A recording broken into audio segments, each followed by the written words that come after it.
sure that we are live across all platforms. I will double check in on our Facebook, making sure we're good to go.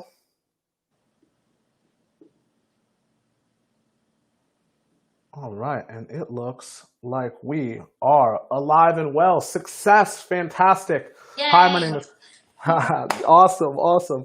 My name is Cameron George, National Ambassador to the one and only Ardbeg Distillery here in the United States. Not that the distillery's in the United States. Obviously, we are located on the beautiful Isle of Islay, right off the southwest coast of Scotland. But I am based here in the United States, right?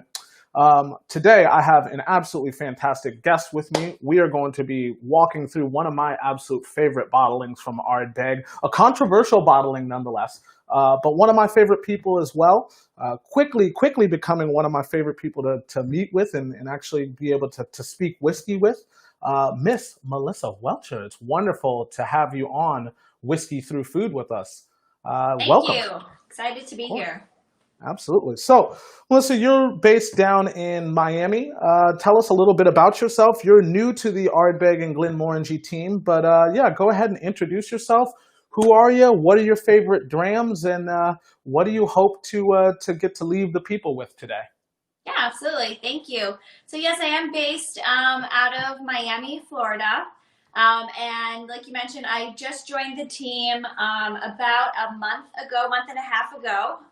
And prior to that, I was working on the whole portfolio with Moet Hennessy. So I'm really excited to be focusing on just the single malts, as I am a whiskey lover myself. So really excited to be working on the single malts. And prior to that, I've just really been working in the industry. I was a bartender for many years. And then prior to that, how I actually got started in the hospitality industry was I went to culinary school, and I actually started in the back of the house. And my first job ever was as a prep cook. So I was slaving away in the kitchen, peeling potatoes and washing lettuce. That is really what you have to do in the kitchen to kind of work your way up. So I have literally worked every single job that possible in the restaurant industry. So I'm excited to kind of be on this side and kind of share my love and my passion for whiskey and some, hopefully some creative cocktail ideas. Absolutely. Fantastic. I did not know that about you, that you started actually in the back of the house. That's kind of a common thread with people who kind of work their way up through the bar and restaurant industry.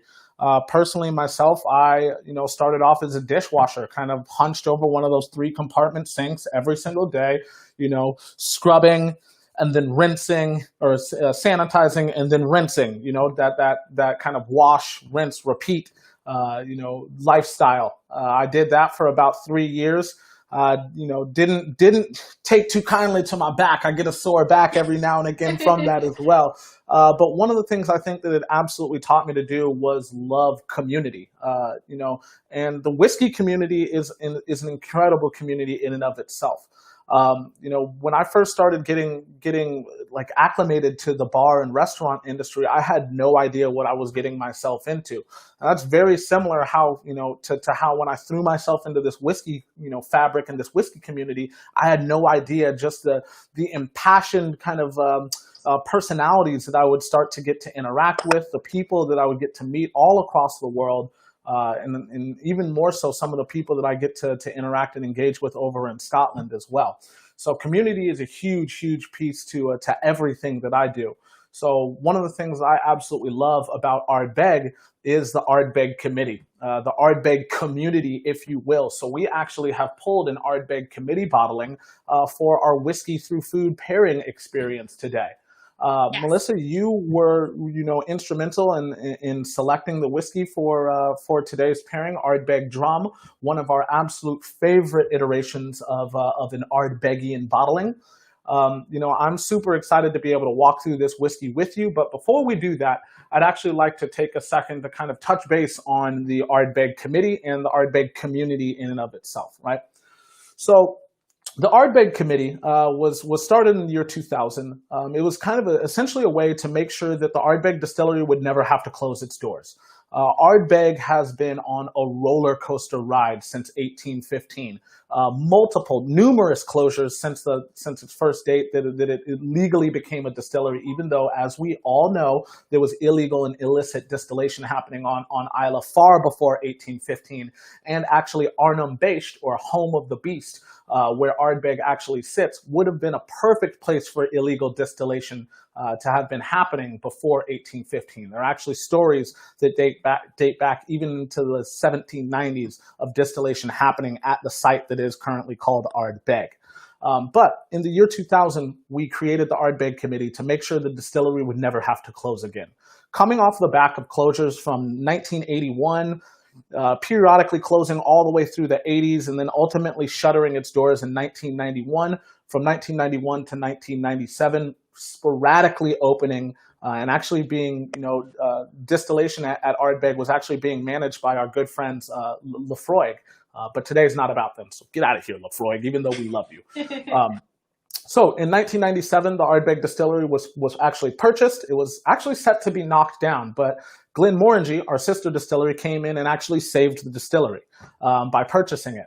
It's said that the stock at Ardbeg was actually sold for about $1 million.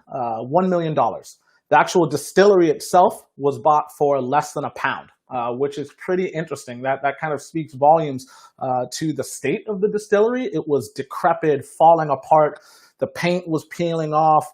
Beams were falling down. The boiler room was actually not working anymore as well. So a lot of fabrications or refabrications had to go on and take place at the distillery before it could become a working and functioning distillery again.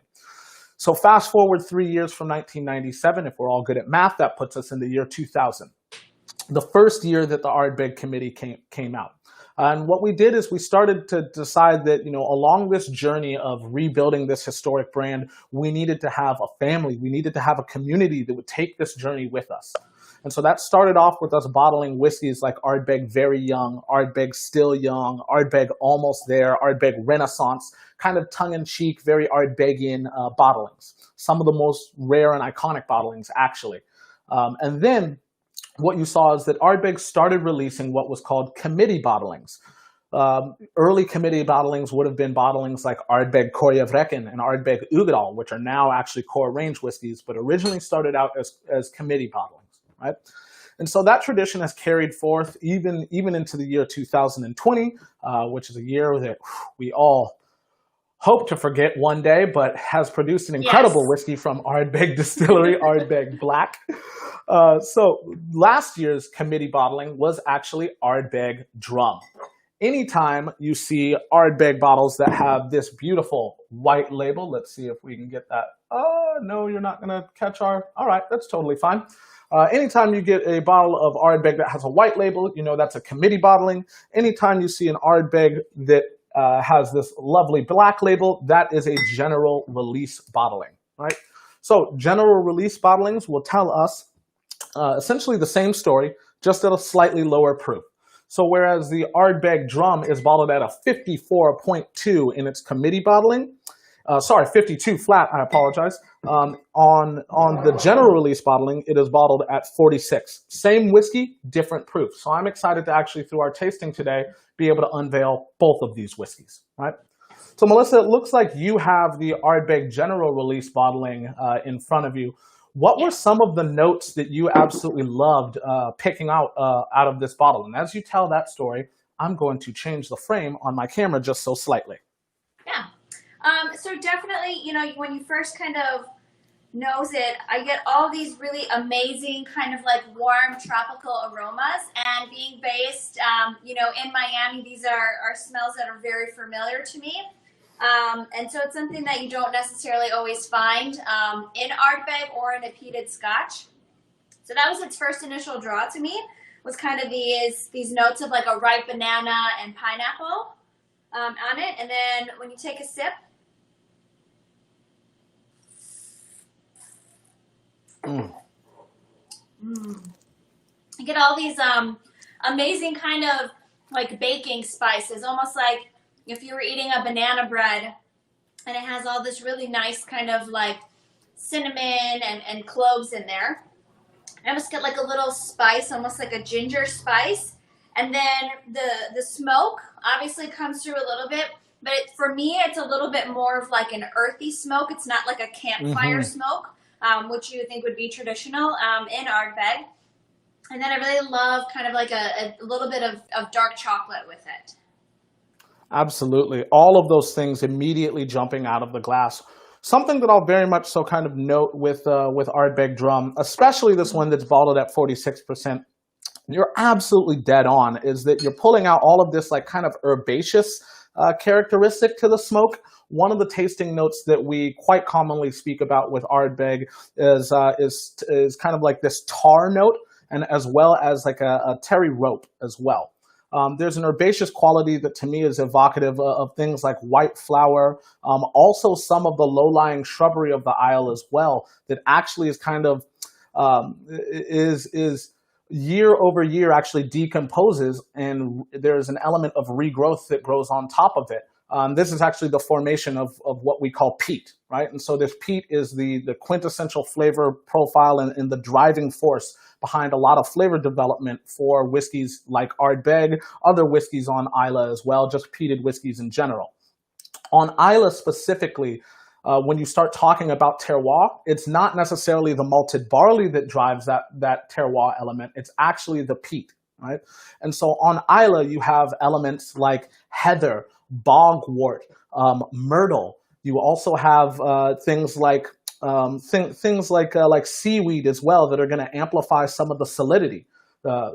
So when you look into a glass of Ardbeg Drum, not only are you being met with those incredible tropical notes that are indicative of a portion of this whiskey being aged in ex-rum casks, but you also still very much so have the terroir elements that are, essentially just very much so Ardbegian and driven by the forces of Isla as well.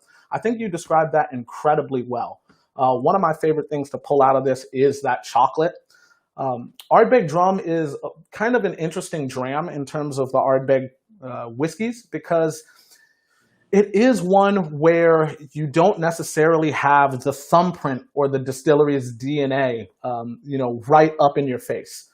This is one that, to be honest, had I blind tasted this before knowing it was Ardbeg, I might have actually misjudged this for something like a Coila, or even maybe something from like Bunnahabhain as well.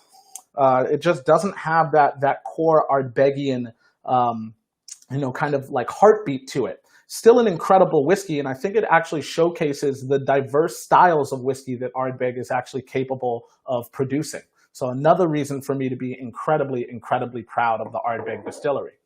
While I have a second here, now that I have our general bottling, I'm actually going to open this committee bottling. I think it's time. I had a couple of them upstairs, so it's all right for me to open one. I thought I had one open, but I didn't. So let's go ahead and pop one of these open again. And now that I have the lens actually working, we can show you the wonderful bottling. Anytime you see this wonderful little red sticker on the left side of the bottle here, right there, that is actually the Ardbeg Committee emblem. So anytime you see that, you know that you have successfully found an Ardbeg Committee bottling.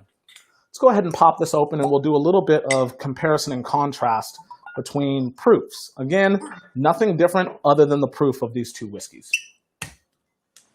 Are you on there? I can't see you on my end. Uh-oh. Can't see me? No. Oh, no. Shame. Shame. Let's make sure that it looks like we are all good. Oh, there we go. We're back. And we're back. There we go. So let's make sure that we are analyzing these whiskeys correctly. In the light, absolutely fantastic. The Ardbeg Drum at general strength, 46%, still non-chill filtered, appears just slightly lighter than the Ardbeg Committee bottling of Ardbeg Drum. Again, you'll see the recurrence of this like auric gold nature in Ardbeg.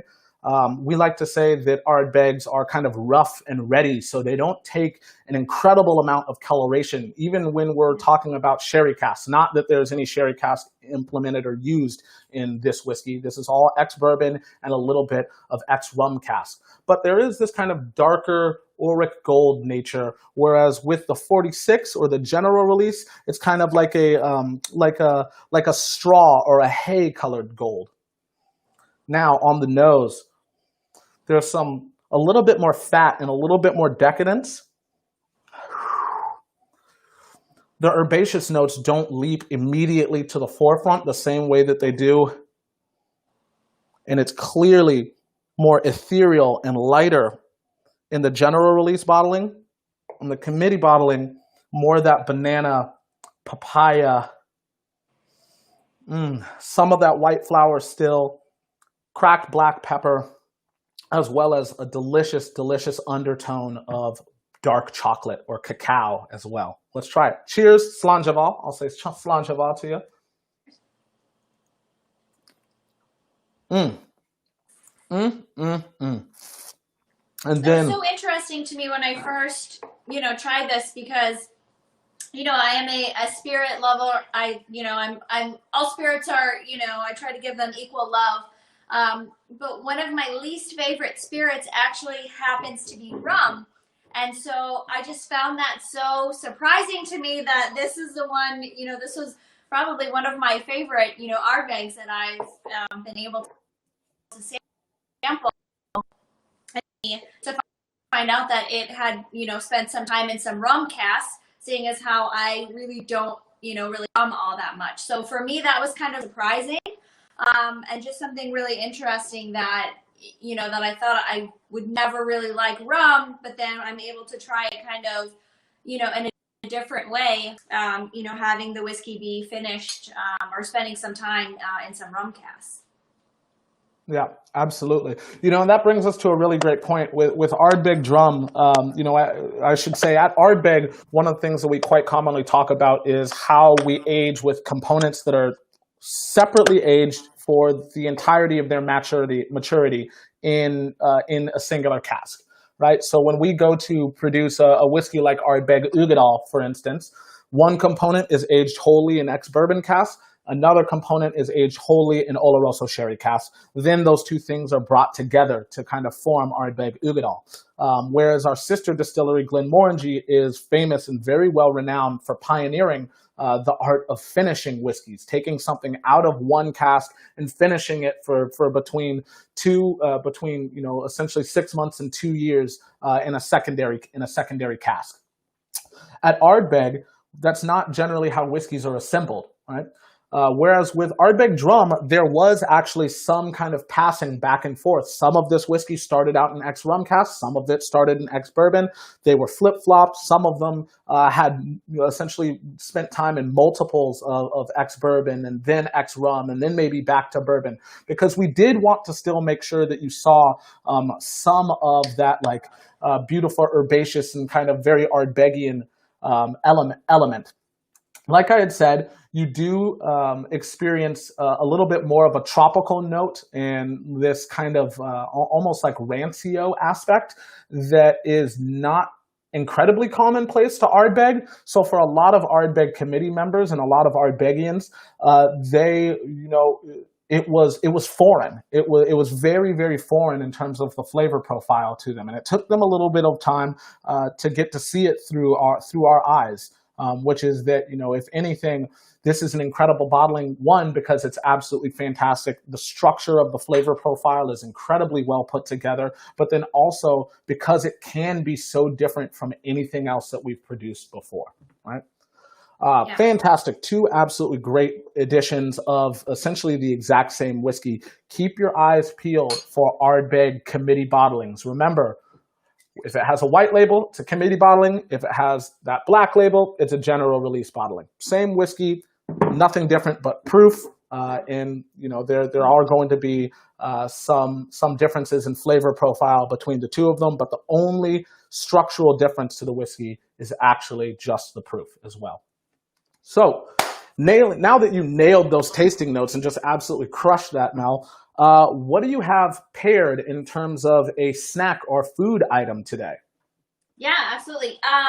So, as I said, as I was kind of drinking this, my first kind of tasting notes, it really reminded me of a pina colada. And, pina coladas are very popular down here in Miami. Everyone's, down here on vacation, and I have made far too many in my life that I wish to never make another blended pina colada ever again. But so I did a little riff on a pina colada, and when I'm drinking pina coladas, I love to have something that's a little spicy. And so I actually chose to have tortilla chips tossed with some fresh lime juice and topped off with some tahini. So I think it's a perfect snack because the pina colada can be a little bit, on the sweeter side, and it tends to be a little bit heavier. And that nice spice kind of like helps cut through that, and vice versa. When you have something that's spicy, kind of that, the creaminess of the coconut and the pineapple really kind of helps cut through some of that spice, so I can keep eating all my spicy snacks. Absolutely. I think that that's an incredible pairing. I too absolutely love all things spicy. The juxtaposition of like that incredible, nice, like viscous and almost lipid and fatty aspect of coconut in a pina colada, juxtaposed against the beautiful acidity and spice of lime juice and tahini, kind of adorning Yes. some delicious tortilla chips.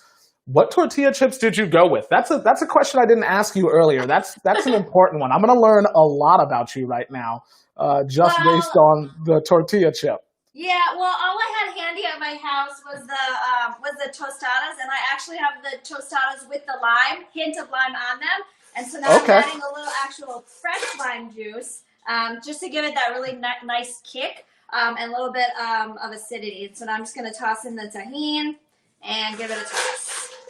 Yeah, love it. Absolutely love it. So for my tasting, I went in a little bit of a different direction. Because I'm a lover of sweets and baked goods, really anything that has chocolate, anything that also has, tropical notes to it as well. I opted to go with a couple of different things. So I'm going to hold up this tray and hope that it is picked up. There we go. So a couple of things on my Ardbeg serving tray here for us this afternoon. We have macaroons. The white macaroons are going to be coconut, evocative of a lot of the different tasting notes, the tropical aspects that we spoke about from this whiskey. We're also going to have a delicious, absolutely fantastic passion fruit macaroon as well. And then Yeah. these little these little orbs, if you want to call them that. There we go. These little orbs are actually mint and chocolate truffles. Again, all three of these things, I believe, are represented in the whiskey in and of itself. You've got this incredible, like mentholic and herbal and herbaceous note to the whiskey, as well as incredibly tropical, a tropical heartbeat, if you will. So that's why I selected all of these things. So today, I've actually got 2 whiskeys and 3 snacks to pair. So I'm super excited. Let's Great go ahead Friday. and great Friday, the best Friday, right? Not good Yes. Friday, great Friday. Yes. So Mel, I'll allow you to start off because you are a fantastic guest here. If you want to start off with tasting a little bit of the whiskey, and then Sure. tasting a little bit of your food pairing, and then telling us about how those two things work together, if you would. Yeah, absolutely. So, so while I'm doing that, I'm actually gonna make my pina colada so I can fully enjoy the whole experience. Love it. And so I start off with 1 ounce of the dram of the Ardbeg drum. I'm gonna do 3/4 ounce of this Jaffard. It's the Caribbean pineapple. Really kind of helps to kind of really bring out a lot of those pineapple notes. And also gives it a little bit more booze, which who doesn't like more booze in their cocktail, right? Why not? Then I'm going to move on to oh, this is going to take too long, so I'm going to take this off. There we go. All right. So I have 2 ounces of the Coco Lopez cream of coconut. So you're going to get really that nice kind of rich coconut flavor. I'm going to do 1 ounce of fresh pineapple juice. And then I'm going to do another 3/4 of our fresh lemon. And then I have these really awesome Jamaican No. 2 bitters. I'm going to do about half a sleeve, or about 5 drops in there. So we got that set. I got our cool little glass here. So I'm just going to go ahead, add the ice. And then we'll go ahead and get our glass all set up and ready to go. I'm loving everything that I'm like hearing so a pina far. colada is like quintessential kind of, Miami cocktail. And really, wherever you are, it always makes you feel like you're on vacation anytime you have one. I think that that's a perfect place to interject something as well. I think that whiskey is an incredibly unique spirit, and peated whiskeys are incredibly unique. But within that, you have Ardbeg.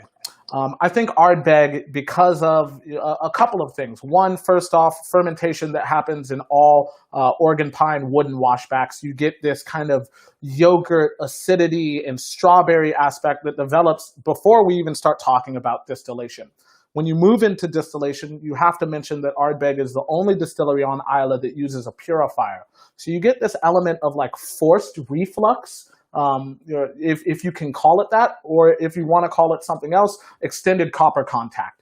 So that means that Ardbeg is in between worlds. It's, yes, heavily peated, the most heavily peated whiskey in regular production, but then also incredibly light, bright, very floral, very citrus-driven, and has an incredible amount of salinity. So it works in shaken cocktails, it works in stirred cocktails, and you can drink it neat as well. It's got something for everybody. Sorry to interrupt there. No, definitely no.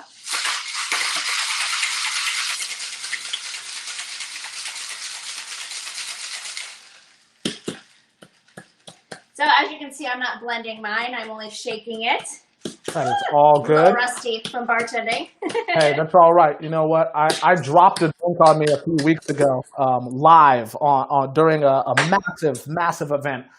Cocktail spilled all over my shoulder. So. Oh no! These things happen. So it's all right. All right, That's here we go. And then, thing. Just to be a little extra, I'm actually going to do a Pedro Jimenez float on top. Ooh. I really think it gives the cocktail just a little bit something extra, and also helps to kind of give it a little bit more depth. And then I also think it looks really, really sexy, kind of just in there, gives it a little bit of color. And there we go. And I got some nice fresh crazy mint. SOB.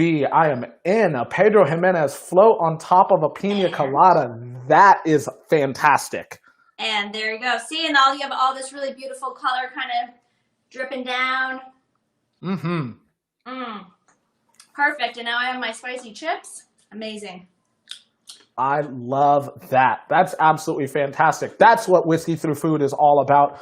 I really love being able to do these tastings because essentially Whiskey Through Food is aimed at, kind of knocking some of the dust off of the whiskey world. I think that whiskey has a place in in cocktails. I think that we need to be more creative about how we utilize whiskeys in our bars and in our homes alike. I think that we need to equip ourselves with a better vocabulary of flavor notes and better ways of describing the experiences that happen and live inside of a dram of Ardbeg and a dram of just really any whiskey in general. So that is what Whiskey Through Food is all about. You nailed it with that pairing, and I'm jealous. I'm going to need to steal that recipe as soon as I possibly can. Right? All right. So I'm going to go ahead and now walk us through just a little bit of a tasting with the macaroons and the little mint truffles that we have. I'm going to start with one of the truffles. And we'll walk through the Ardbeg Drum General Release bottling with the truffle first. I'm going to go ahead and try it. Cheers, Slanjava. Oh, this is fantastic. There's this herbal, herbaceous quality, beautiful sea salt that they've used on top of the truffles as well. Evocative of a lot of the salinity and saline that I see represented in Ardbeg bottlings. Oh, that mint, as soon as I leave this truffle and kind of dive into this glass, I am met with all of those heather notes, that tarry rope, creosote as well. This beautiful kind of crystalline, smoky aspect. And then all of those tropical notes, the banana leads, the pineapple and mango and papaya start to follow quickly. The smoke sits and it's got this tropical and herbal characteristic to it. Really great pairing there. Let's go ahead and see how the coconut pairs now.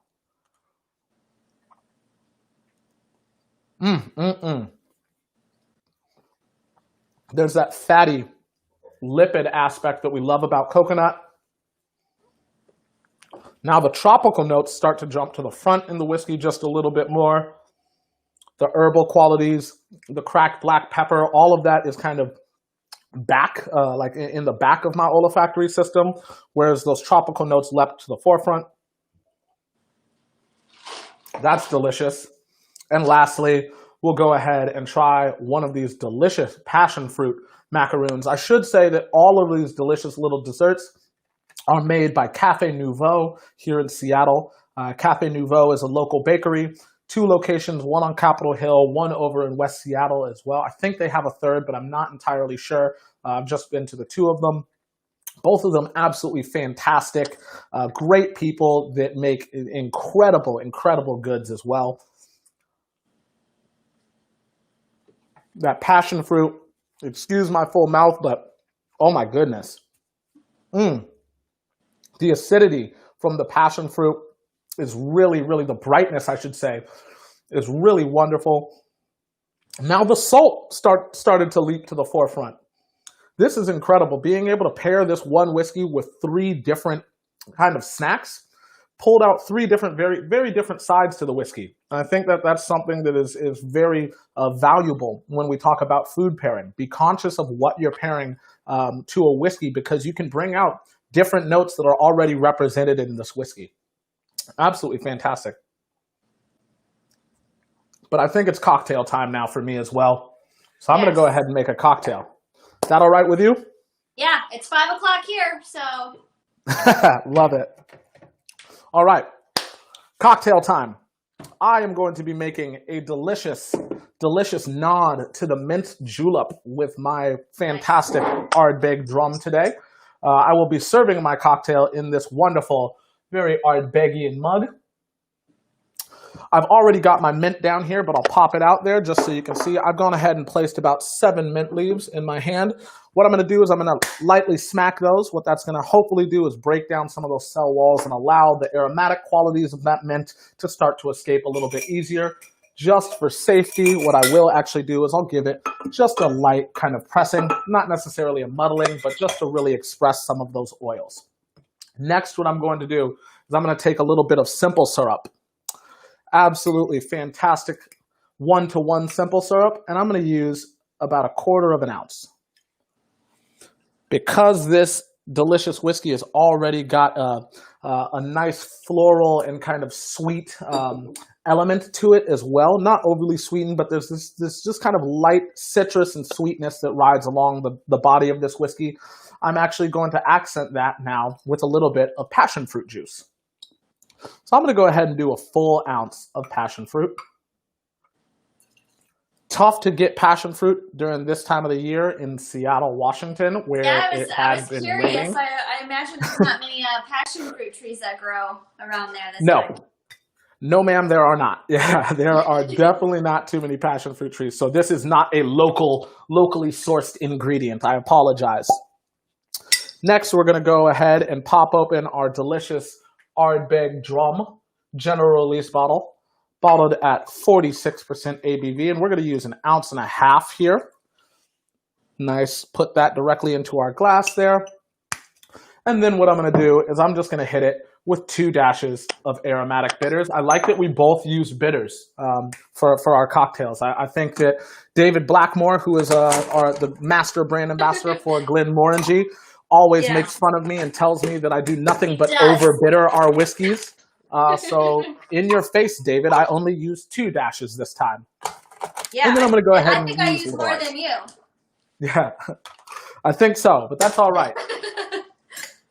And I'm going to just give this a light stirring. During the summers, I generally would serve this cocktail on crushed ice, much like you did. And you hand crushed all your ice, didn't you? I did, yes. You're my a warrior. Workout for the day. Just an absolute warrior over there. I love it. Yes. So I'm Yeah. just Now stirring I'm my done with the cocktail. exercise. Just lightly stirring my cocktail just to get a little bit of dilution. Again, cocktails are a balance of something that is spirit forward, something that has a little bit of sugar, something that is bitter or has citric elements as well, and a little bit of water. So by stirring for dilution, that is how I'm incorporating just a little bit of water into this cocktail. And that should do it. Let's go ahead and add just a couple more pieces of ice, just so the cocktail looks good. I guess you can't see it, but I can, so I want to know it looks good for myself. And then I'm just going to garnish with a little bit of mint. I'm going to go ahead and kiss this glass all the way around, just with a little mint. Pop it right out the side here. And there you have it. An absolutely fantastic drum julep. That's Cheers. delicious. Slanjava. Oh, absolutely fantastic. All of the notes of the whiskey are still very much so carried forward by the cocktail. That's the point of making these cocktails with whiskey through food, is that we want to highlight the experience of drinking a glass of this whiskey already. We just want to elongate that experience by making a delicious cocktail as well.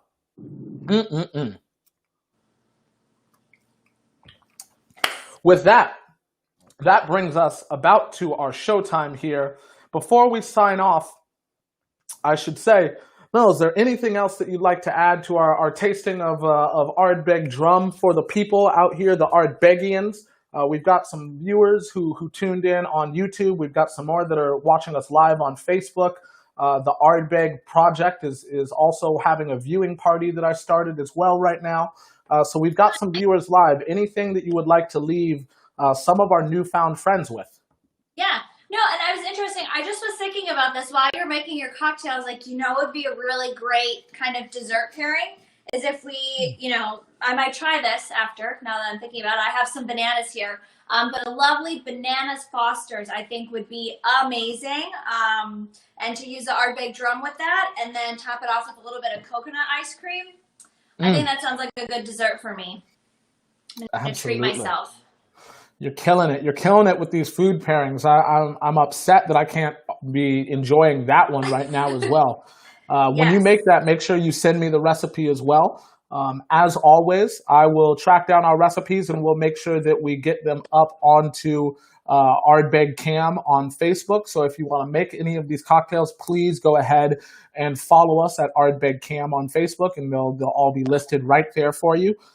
Again, if you are not subscribed to Ardbeg Cam on Facebook or on YouTube, please smash that subscribe and like button. Every week, Monday and Friday, 5 p.m. Eastern Standard Time, we're going to have an incredible whiskey through food pairing experience. We will then edit the videos and post them on Instagram as well. We won't go live to Instagram anymore. But as always, I'm Ardbeg Cam. This has been another wonderful Whiskey Through Food. Slanjava, and have an incredible weekend. Cheers. Thank you. Cheers. Of course.